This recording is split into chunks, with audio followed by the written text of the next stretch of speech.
I have a problem. You see, every time I get ready to start to record a new show, I fall into the YouTube black hole and I watch video after video after video. And soon I realize I've wasted about 3 hours of just watching videos. Because I guess that's what old people do nowadays. Anyways, welcome back to the Range Minded Podcast. My name is Steve Zimmerman, and I'm grateful to have you guys here to the show. I have a special announcement, so make sure you hang on for that. If you followed my socials, you would know what that announcement is. But I still want to put it in podcast form because I'm a little excited, and maybe it's not such a big deal to some of you out there, but to me, it's a big deal. But we'll save that for a little bit later. I want to talk about something first that broke today. So the ATF, maybe you've heard this, maybe you haven't. There has been a nomination for a permanent, or I guess I shouldn't say permanent, but yeah, I guess it would be permanent acting ATF director. Now, we've had one that's just been filling a slot since Trump took office, and Dettelbach I guess he retired, but really he would have gotten fired anyways because he's a moron. Allegedly. That's just my perspective. I don't want to disparage anybody who is a complete idiot, but he is, allegedly. But we have a new possible ATF director. Now, it's been kind of on the DL. I'm not sure why Congress chose to present this nomination, or why it was presented so low-key.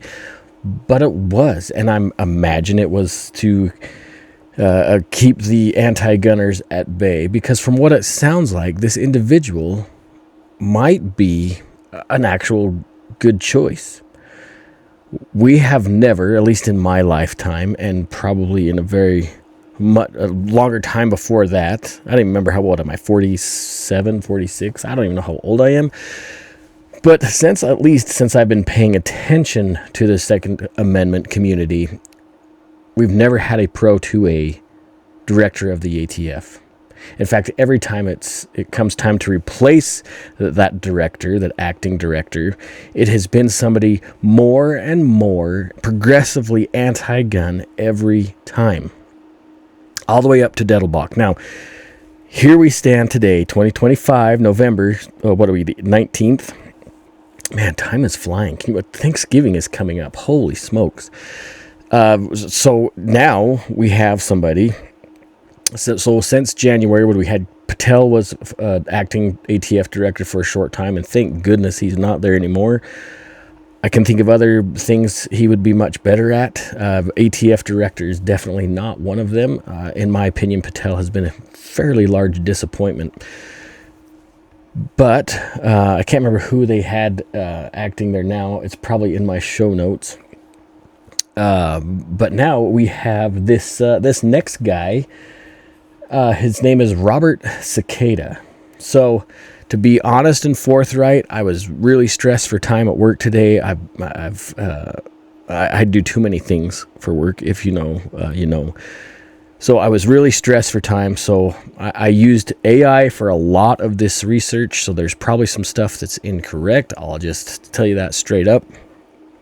But I needed as much information on this guy as possible, as quickly as possible, and I knew as soon as this information broke that I was not going to have time to do the amount of research that I needed to. So we'll dig into him maybe a little bit deeper as I have some more time to research him, but for right now, we're going to use the old Grokkometer here to relay the information that was given to me. Now, I originally heard this. It was a breaking news live video through John Crump.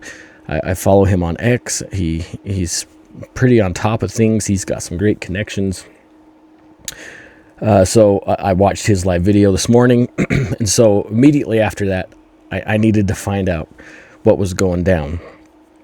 So I asked Grok, what is Robert Cekeda's background like? Can we trust him? John Crump felt like this was a positive nomination.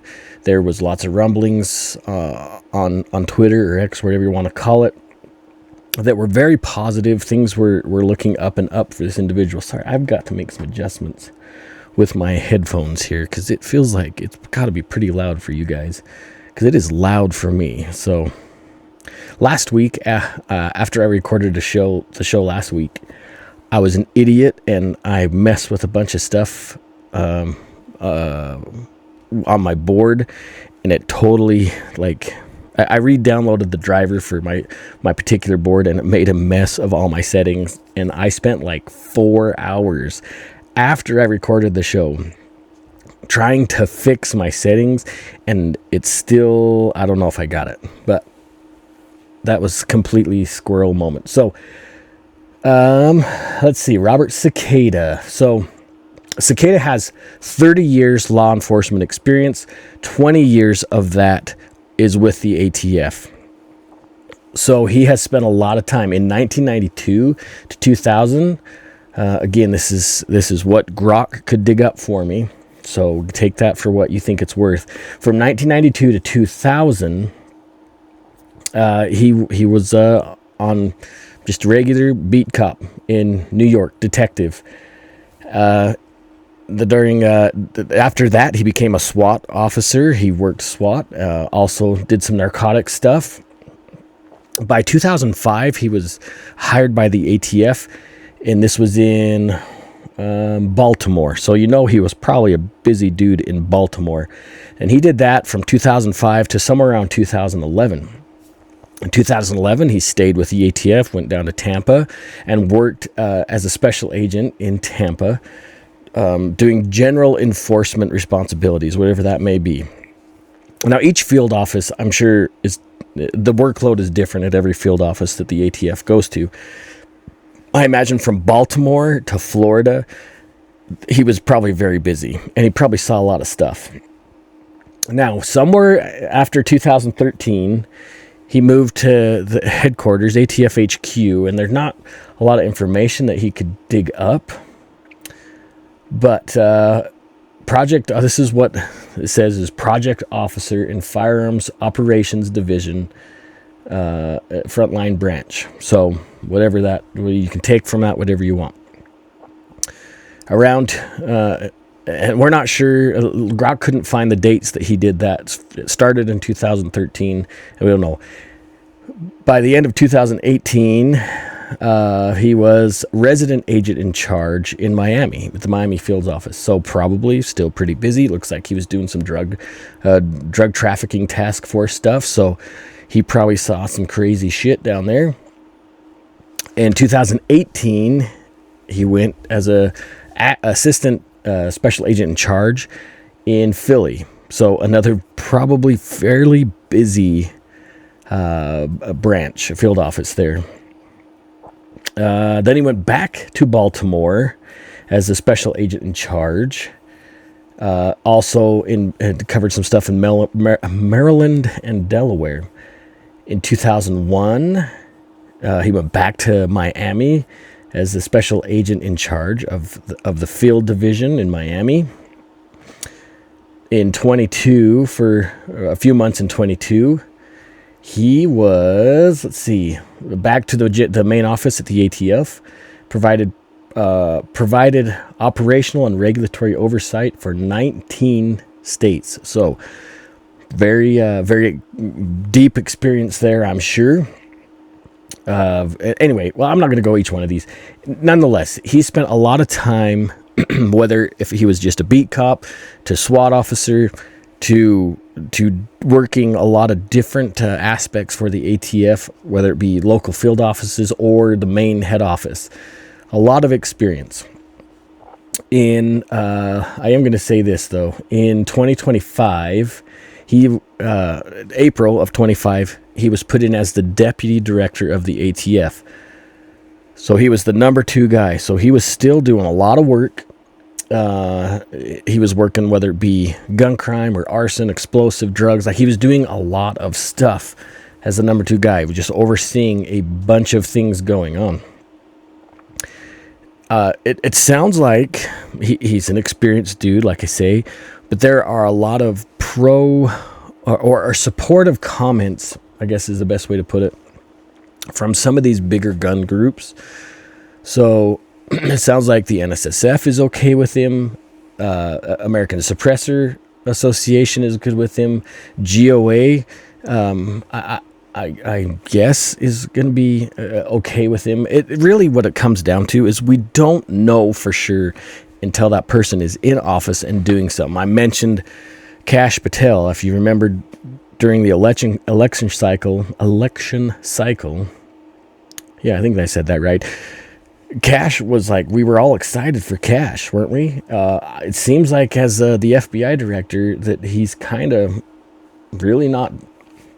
I don't know. I'm disappointed with him. Maybe you guys are really excited for what he's doing at the FBI. We all knew Pam Bondi was going to be an absolute train wreck, a disaster, yet she remains where she's at. So we'll see. I haven't seen a lot of opposition for him online. Of course, I haven't spent a lot of time looking for any kind of opposition online. I imagine if he is fairly supportive of the community, the Second Amendment community, we're going to see things from Everytown and Bloomberg and all these other organizations that are fighting to take away our freedoms. They're going to be putting a lot of pressure. I know we're going to be getting into some hearings, some nomination hearings. I will watch those. I can definitely do that while I'm at work. They tend to get really boring and very one-sided. So I'm curious to see how he answers some of those questions. I was also really curious. I asked Grok again if there was any kind of high-profile cases, or at least give me an idea of his perspective on private gun ownership. And there really isn't a lot available that, at least on the public side, that Grok could dig up. Again, take that for what it's worth. I apologize that I'm relying so much on AI for this episode, at least digging into Mr. Cekeda, but honestly, I just didn't have the time, and this is such a breaking story that I couldn't really dig into his full history as deep as I want to. Could I have waited a couple episodes to do this? Yeah, but I wanted you guys to see that there is some movement. I guess it would be under the Department of Justice, or at least the executive branch, when it comes to your Second Amendment rights. Because I've been really critical on this administration.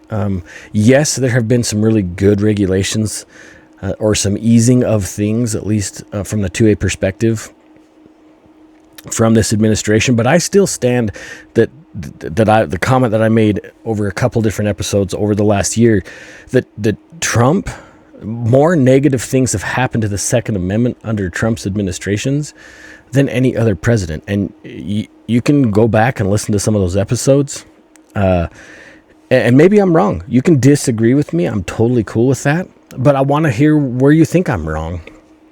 And maybe it's not Trump. Trump is definitely a big city Republican who is more like a Democrat in reality. He doesn't, at least the vibe I get, the Second Amendment rights that we have aren't a big deal to him. It sounds like his boys are a little bit more pro 2A. Maybe, I don't know. That could all just be show. But the DOJ that we have, I mean, Pam Bondi is an absolute. I think she hates the Second Amendment, but she just follows the laws as they are written. She's all for red flag laws. We've played those videos before. You've seen those videos on the internet in Trump's first term where she was totally cool with taking the guns and then going back to due process later. She is not pro-gun. And I have yet to have anybody convince me otherwise. Again, Trump has done some good things for the Second Amendment. We are seeing movement. I mean, just last week's episode, we saw that letter that was written to the Department of Justice about just gutting and getting rid of the NFA, which we are totally in support of. 100%. Let's get rid of that. It's an outdated law. It's unfair. It's really a taxation on something that shouldn't be taxed. They're taxing a right. Could there be regulations on full autos and other things, destructive devices? We can talk about that. Maybe we can look at that. Should I be able to buy a saw? Yeah, I should be able to. I think, honestly, the biggest restriction should be the free market.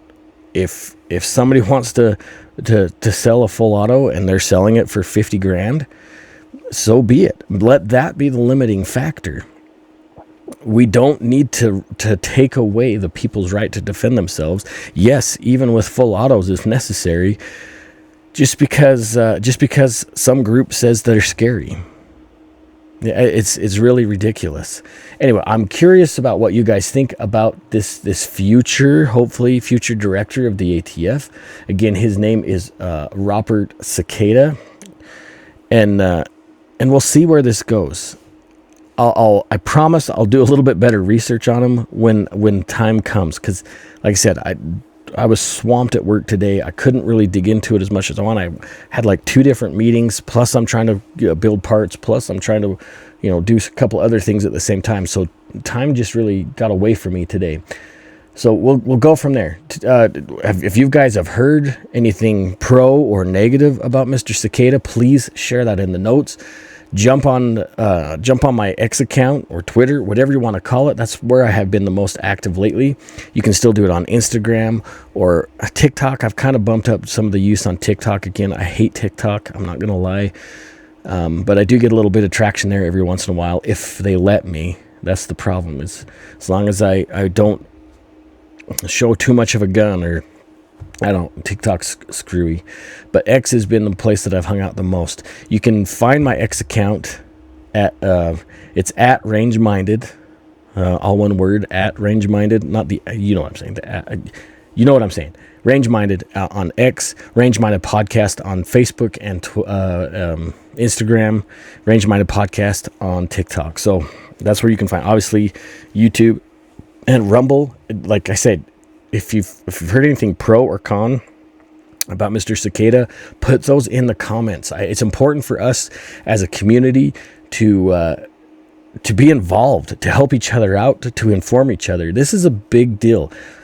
You might not think having a new director of the ATF is that big of a deal, or his political affiliations matter, but they do.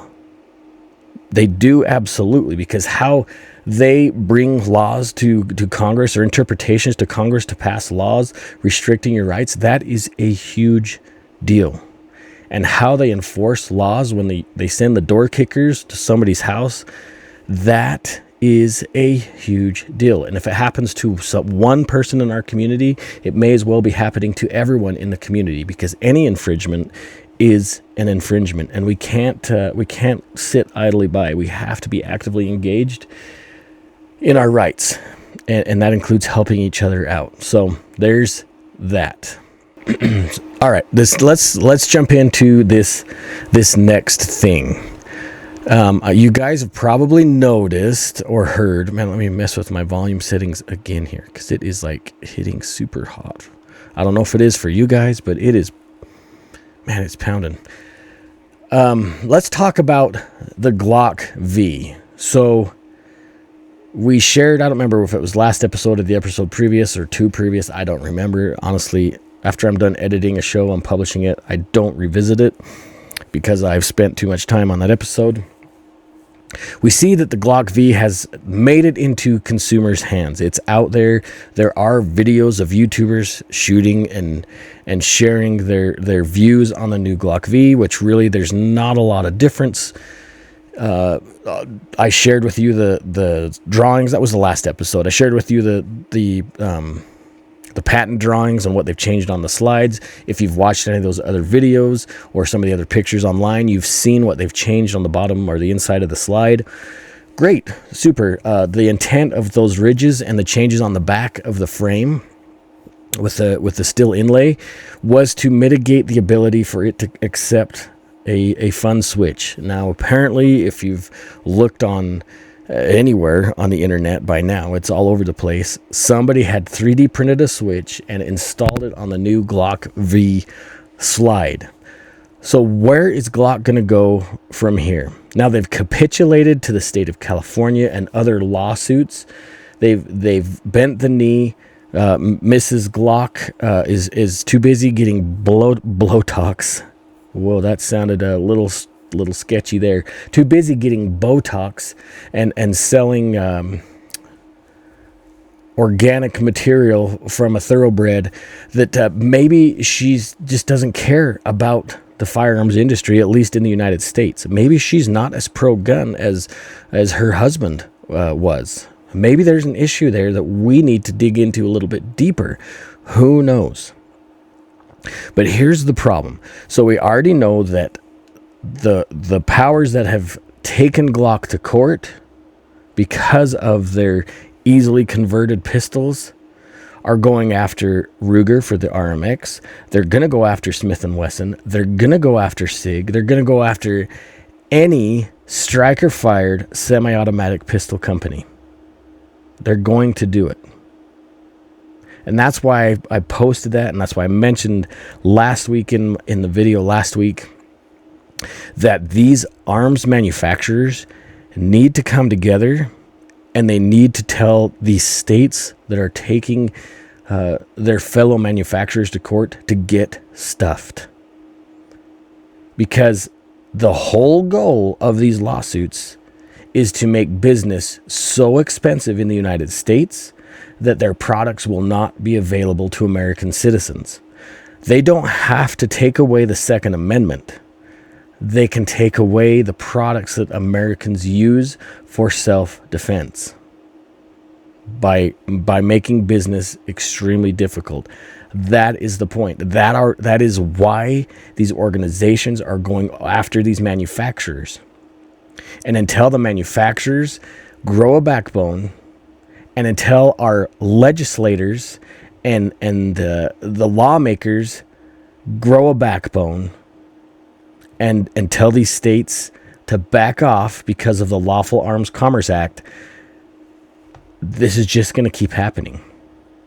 It started with Remington when they caved to the Sandy Hook crowd. Yes, it was a tragedy. It was disgusting, but it was a deranged lunatic that used an inanimate object to create fear and terror. That happens. You guys remember not too long ago, I was in France when the dude drove the box truck. It was in France, right? Who drove the box truck through the crowd of people? Do you remember that? What about the guy, the U-Haul guy? I was in California when he drove the rented U-Haul truck through a crowd. We're still seeing mass stabbing events in Great Britain. Knives are illegal. It's almost like somebody who is determined to cause fear, harm, and terror will find any means necessary. So why are we taking away the ability of innocent people to protect themselves from somebody who is determined to cause harm no matter what? But I know I'm preaching to the choir. And until these manufacturers stand up and unite and say, we will not sell to your state agencies, period, no matter who you take to court, they will have to back off. Will that hurt the bottom line for some of these companies? Maybe, I don't know. Is there some kind of a legal hurdle to get over before they can even attempt to do that? Probably. But the pride and the hubris of these companies to not work with each other in some fashion is going to screw the American gun owner. The legally law-abiding, happy-go-lucky, Second Amendment supporting American is going to get screwed. And make no mistake, they're going to go after these manufacturers of arms, and then they're going to go after manufacturers of ammunition. Make no mistake.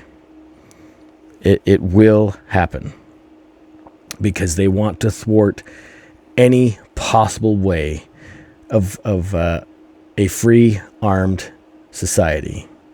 That's just the way it's going to be. Anyway, we'll see what Glock's going to do about this. I imagine they're probably freaking out a little bit. They underestimated the ingenuity of the American gun owner. We don't like to be infringed upon. So we'll see where this goes. I love my Glocks, man. That's the gun I shoot the most. It's the gun I shoot the best out of all that I have as far as pistols are concerned.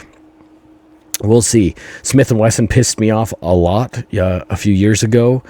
I guess I'm getting to the point where I can forgive them for something they did to some very good friends of mine. We'll see. We'll see. No, I'm not crying. I got something in my eye. I'm not crying. You're crying. Not really. I had something, I don't know if an eyelash or something in my eye. We'll see where this goes. I will keep you abreast of the situation, and we'll just move forward because we live in a free country, the best damn country on earth. All right, let's jump to the big beautiful news. Beautiful news. So, a few weeks ago, I asked you guys to be disruptors. I asked you guys to go to the Gundy's website and vote for the podcast or nominate the podcast for Podcast of the Year on the Gundy Awards. I don't know how many nominations they got.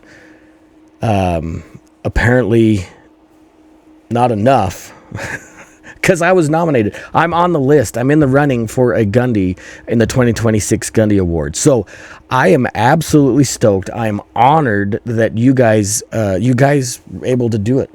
Right? Well, my whole goal, my whole point, my whole purpose is to be your voice in the Second Amendment community. I know there are so many other people that you can listen to, so many other places you can get your 2A news, and I really, really appreciate you coming to hang out with me. You have no idea what that means to me.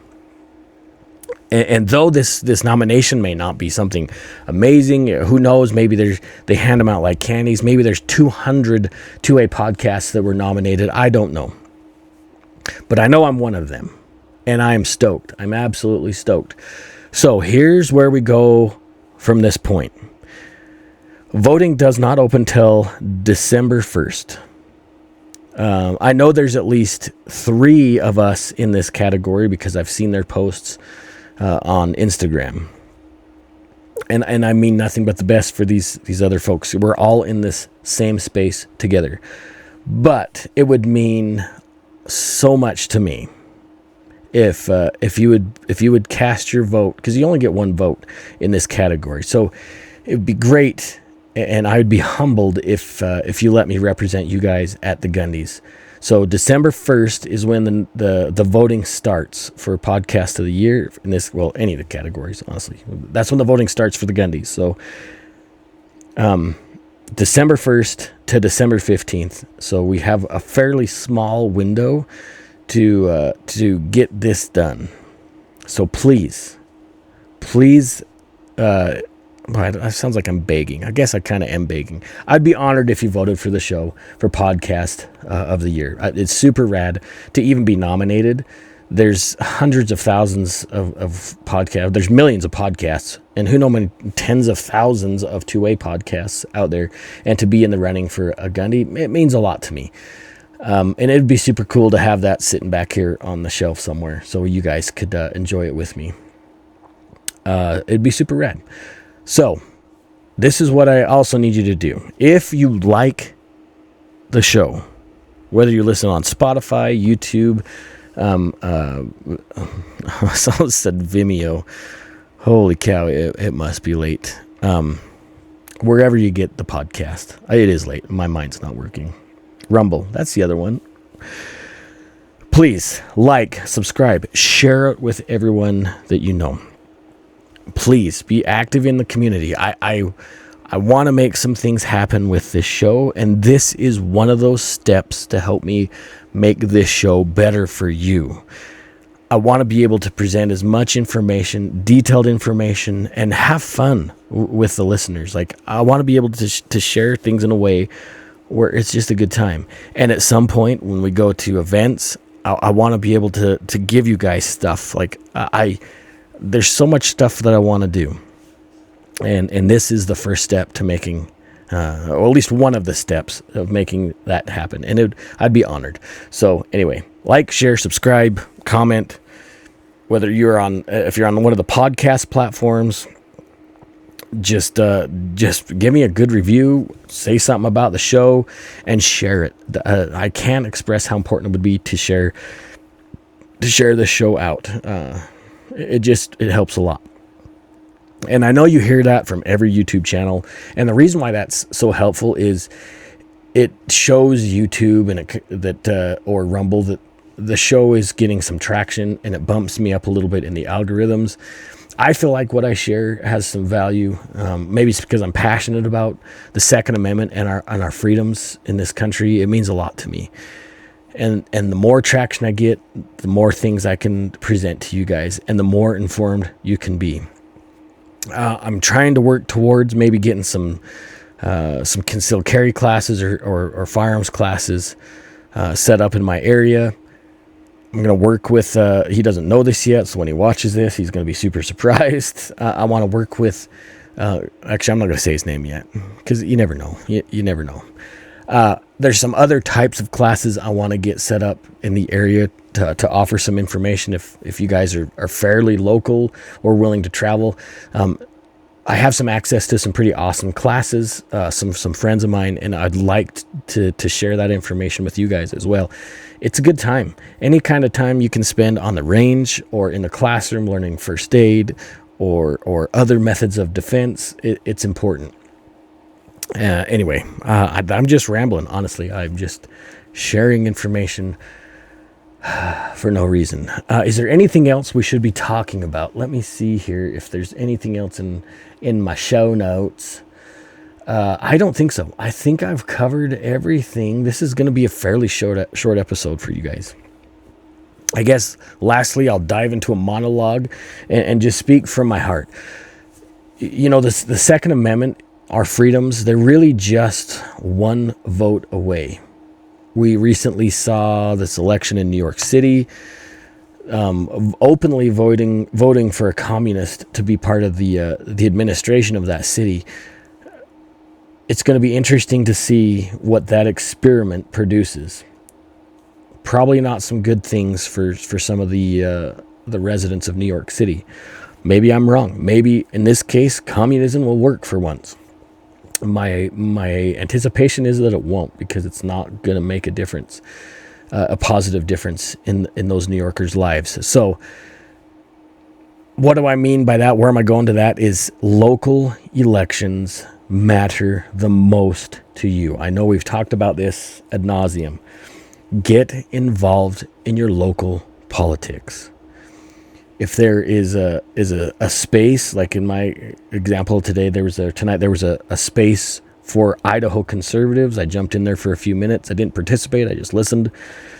But I guarantee there's networks for conservatives in your area where you live. There are groups, there are meetings, whatever it is. You need to get involved and you need to be informed. Having that information helps the community in a whole. The state that you live in, the local laws where you reside, impact you the most. That's where you're going to feel it. So if you can get good people that understand freedom, that follow the Constitution, that make good laws, and then enforce those good laws, that's where it matters the most. It's those communities that will be an example to other communities to emulate. Once we figure out our local, our city laws, or our city administrations, then we can move to the counties, and then move to the state, and then so on. It matters a lot. Don't be discouraged by what you're seeing online. Everything that we see online is meant to dissuade us, to confuse us, to distract us. Hopefully you don't feel that way about my show, because that's definitely not what it's about. So just make sure you go vote at the Gundies on December 1st. But we need to stay focused, and we need to stay united. The more that they can piss us off, the more that they can frustrate us with the information that we're taking in, the harder it is going to be for us to make good, rational decisions to those who we elect to represent us. And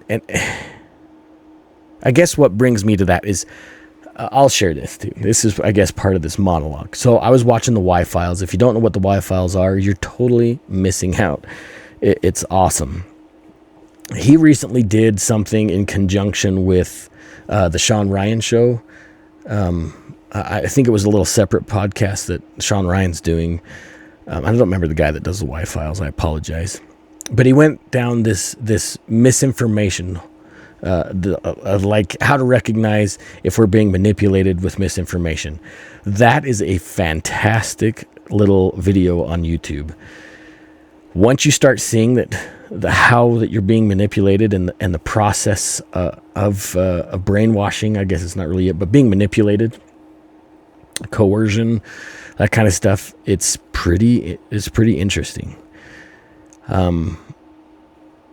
Yeah, don't fall prey to that stuff. Keep your mind open. Don't be scared to crack open a book. In fact, that's something I need to do. I had a goal of reading, I think, I don't remember how many books. There was a few books that you can see where that goal went, because I can't remember how many books I wanted to read this year. But there was a few. I've listened to a few audiobooks this year, but it's just not the same as physically opening the book and reading the pages. To me, is different than listening to the show. Or to a book. It's okay to get real information from reading words off an analog device where somebody took the time to print the words on a page. It's okay. I mean, you can't see these books behind the old gun control donkey, by the way. It's not a real gun. But under my Dexter Taylor hat back here, here's a few of the books that I've procured this year. One of them, Back to Basics, talks about stuff. I think I've actually shared that book before. It just goes through kind of homesteading stuff. Just buy that book as a reference book, because it's got so much crazy, important, helpful information in it. But there's some manliness books for us, or men, there's a few books that I wanted to read. I got a couple over by the treadmill that I haven't used for a while. I've been really tired, and I haven't been able to get them work out. I don't know what's going on there. Nonetheless, do you know what? I probably should just stop the show. You guys are probably sick of me yapping my gums here. I love you guys. Stay safe, stay armed, and stay range-minded. Don't forget, if we don't share our passion and our love for our freedoms, not just the Second Amendment, but for all of them, they will disappear. Take somebody shooting. Super important. Love you guys. Stay safe. Peace out. I lost my mouse. There it is. Now I'll stop the video. I'm leaving that in. Bye, guys.